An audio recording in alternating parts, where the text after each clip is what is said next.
ST कर्मचाऱ्यांनी पुन्हा जोरदार निदर्शने करत केले आंदोलन। राज्य शासकीय कर्मचाऱ्यांप्रमाणेच पगारवाढ आणि महागाई वेतन भत्ता देण्यात यावा यासह अन्य मागण्यांसाठी एसटी कर्मचाऱ्यांनी पुन्हा आंदोलनाचे हत्यार उचलले आहे। आज बुलढाणा शहरातील बुलढाणा आगारातील एसटी कर्मचाऱ्यांनी आगार परिसरात निदर्शने केली, तर मागणी मान्य न केल्यास 3 सप्टेंबरपासून उग्र स्वरूपाचे आंदोलन करणार असल्याचा इशारा देखील एसटी कर्मचाऱ्यांनी राज्य सरकारला दिला आहे।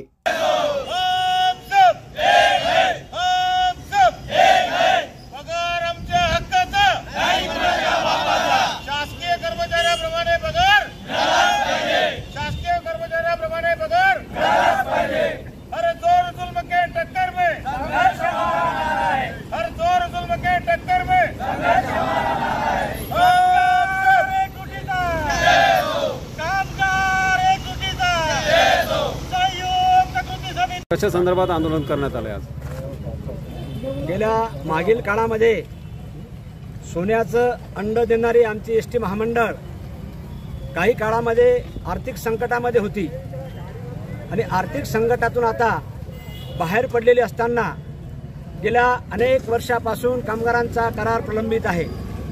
त्या अनुषंगाने मागण्या विविध पातळीवर झाल्या, परंतु मागण्यांचा मार्ग मोकळा होत नव्हता। म्हणून मान्यताप्राप्त कामगार संघटनेच्या पुढाकारातून महाराष्ट्रातील श्रमिक संघटनांची एक कृती समिती तयार झालेली आहे आणि त्या कृती समितीच्या माध्यमातून वेगवेगळ्या पातळीवर वेगवेगळ्या टप्प्यामध्ये आंदोलन झाली।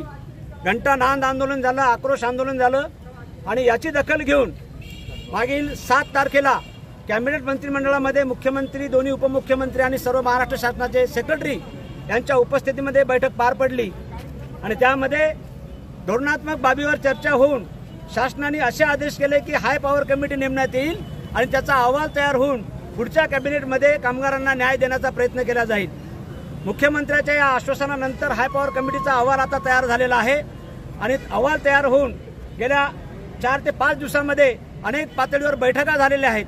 आमच्या उपाध्यक्ष व्यवस्थापकीय संचालक यांच्या पातळीवर बैठक झाली, प्रिन्सिपल ट्रान्सपोर्ट सेक्रेटरी शेट्टी साहेब यांच्या पातळीवर बैठक झाली आणि वित्त विभागाचे प्रधान सचिव OP गुप्ता साहेब यांच्या सुद्धा पातळीवर बैठक झाली आणि मसुदा संघटनेच्या वतीने तयार करण्यात येऊन तो शासनाकडे देण्यात आलेला आहे आणि काल परवा कॅबिनेट होईल या अपेक्षेवर कामगार असताना मात्र कॅबिनेट झाली नाही आणि पुढील काळात कॅबिनेट होण्याची शक्यता असल्याने आपण आपला आक्रोश हा आमच्या कामगाराच्या वतीने या ठिकाणी निर्माण करत आहोत। महाराष्ट्रभरामध्ये कृती समितीच्या आव्हानाला साथ देऊन आज महाराष्ट्रभरामध्ये आक्रोश आंदोलन, घंटानाद आंदोलन पार पडत आहे। त्यातलाच एक भाग आज या बुलढाणा विभागामध्ये झालेला आहे। महाराष्ट्राची जीवनवाहिनी या लालपरी हा एक महाराष्ट्राचा अविभाज्य घटक आहे आणि प्रवासी वाहतुकीच्या याच्यामध्ये महाराष्ट्र राज्य मार्ग परिवहन महामंडळ या आशिया खंडामध्ये 1 नंबरला आहे।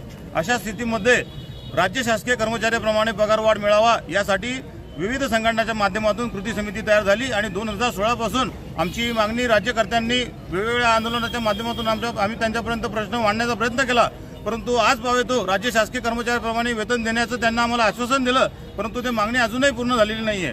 आपल्या राज्याचे लोकप्रिय मुख्यमंत्री माननीय एकनाथरावजी शिंदे साहेब हे अतिसंवेदनशील मुख्यमंत्री म्हणून आपण नावाजलेले आहेत। निश्चितच महाराष्ट्रातील जनतेला न्याय देत असताना या लालपरीच्या सेवकांना सुद्धा त्यांनी राज्य शासकीय कर्मचाऱ्याप्रमाणे पगार वाढ द्यावी व आमचा राहिलेले प्रलंबित करार व वेतन आयोगाच्या धर्तीवर आमचे करार करून आम्हाला राज्य शासकीय कर्मचाऱ्याप्रमाणे पगारवाढ देण्यात यावी, अन्यथा कृती समितीच्या माध्यमातून 3 सप्टेंबर पासून गणपतीच्या मुहूर्तावर एसटी कर्मचारी हा मोठ्या आंदोलनाच्या पावित्र्यामध्ये आहे हे मी राज्य शासनाला सांगू इच्छितो। तरी माननीय मुख्यमंत्री साहेबांनी लवकरच दोन्ही उपमुख्यमंत्री साहेबांसोबत बैठक लावून या राज्य शासकीय कर्मचाऱ्याप्रमाणे आमच्या एसटी कर्मचाऱ्यांचे पगारवाढ करून देण्याबाबत बैठक घ्यावी व आमच्या आंदोलनाला आमच्या ज्या मागण्या आहेत त्या पूर्ण करण्याबाबत आम्ही शासनाला विनंती करतो।